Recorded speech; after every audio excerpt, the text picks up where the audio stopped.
With the Razr 50 Ultra or Razr Plus in the States, Motorola has launched one of the most impressive foldable clamshells to date. The question is, has it done enough to topple the Samsung Galaxy Z Flip 6? Can that cover display make up for some of its weaknesses? Let's dive in and compare two of the best foldable phones we've reviewed. With a foldable phone, there's a lot to consider when it comes to the overall build. There's the way the phones look, the way they feel, and how durable they are, and which of those you prioritize might just make your decision for you. Samsung Galaxy Z Flip 6 is the more compact of the two. It's a little slimmer, shorter, narrower, and the tiniest bit lighter. That impacts how it feels when you're holding and using the phone. But what's just as important is the shaping. The Flip has completely flat sides with a matte finish, whereas the Razr 50 Ultra has the opposite, shiny, curved edges. There are benefits to both approaches. Motorola's phone has more of a palm-friendly feel to it, as well as those rounded edges. It's got a textured vegan leather on the back, which is grippy and warm. The minimalist approach from Samsung on the Z Flip 6 leads to a colder, harder feel. However, there's a very real sense that it does feel sturdier and that it would have an easier time handling a sudden impact. Opening and shutting the phone, the hinge has a smoother, more controlled feel to it. Motorola's option feels the tiniest bit looser and wiggles a little more,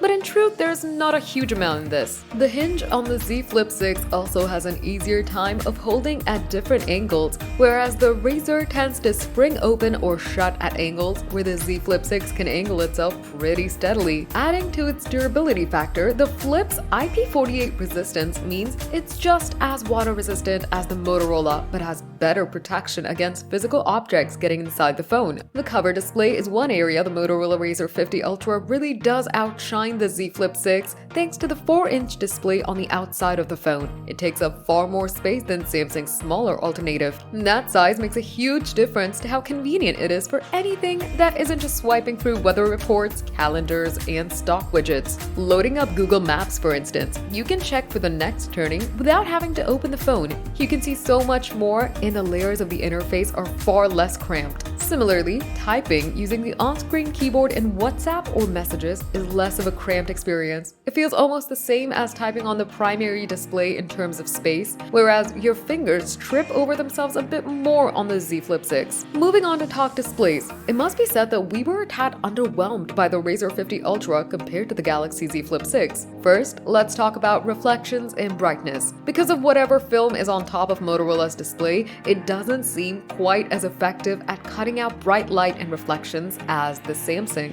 In testing, the Samsung screen was always more visible and easier to use for framing shots, especially when looking at it from awkward angles. This was with both maximum brightness and when out in bright daylight. In fact, even indoors away from bright light, the Z Flip 6's display always seemed brighter and clearer when viewing it from any angle that wasn't directly head-on. Look at them head-on and there's not a huge difference at all. As for the crease, both are visible with the screen off, and the Razr 50 Ultra has the more obvious of the pair when the screen's on. Neither is a massive inconvenience though. Both the Galaxy Z Flip 6 and the Razr 50 Ultra have two lenses on the front, and both primary cameras are also 50MP. However, it's the secondary cameras that mix things up. Motorola ditched the ultra-wide and threw in a 2x zoom camera instead. Samsung stayed with the ultra-wide, which means if you want to zoom, you're forced to rely on sensor cropping and AI processing. If you really want a wide shot to fit as much of the scene in as possible, the Samsung Z Flip 6 allows you to do that. Thanks to the sensor cropping, you can zoom to 2x and still get relatively sharp shots. Detail does start to fall off a bit if you push further than that, especially if light levels start to drop. At 4x zoom, you can see the texture on the Samsung and the Motorola start to drop off a bit, with the Motorola doing a little better at retaining some of the natural textures.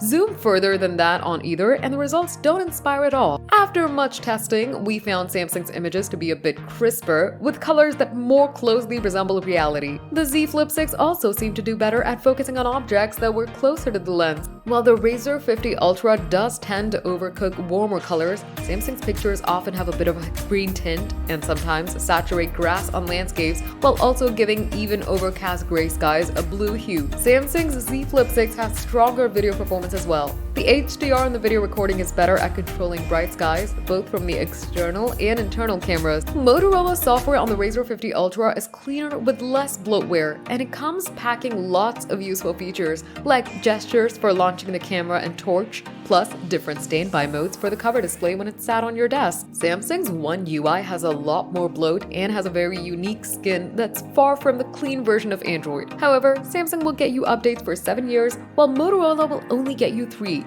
Both of these phones are powerful and fast. However, we will say Samsung again has the upper hand here, even if it's only slightly. The Snapdragon 8 Gen 3 inside the Z Flip 6 allowed it to cope more easily with demanding games and our benchmarking tests than the Motorola could with the Snapdragon 8S Gen 3. Still, for everyday use, casual gaming, and typical functions, you'll have a fast, smooth phone regardless of which one you pick. The benefits of the Samsung probably wouldn't be immediately clear unless you go to play 20 to 30 minute long sessions of Genshin Impact or Call of Duty in their highest settings. If you do, both phones can get quite warm in that top glass portion, so neither enjoys the experience as much as some of the most powerful premium smartphones. Motorola has a clear advantage when it comes to charging speeds. The Razr 50 Ultra can refill at 45 watt speeds, which with the 4000 mAh battery inside means a full refill in under an hour, or 62% charge in half an hour. Samsung's 25 watt speed can't match that. Because the battery sizes are identical, performance is similar on both. Both phones will comfortably make it to the end of a full day with about 10 to 20% left over for heavier uses. If you want the phone that makes the most logical sense as an investment, then the Samsung Galaxy Z Flip is the better choice overall. It feels more durable, will get software support for much longer, has better cameras, and a better internal display.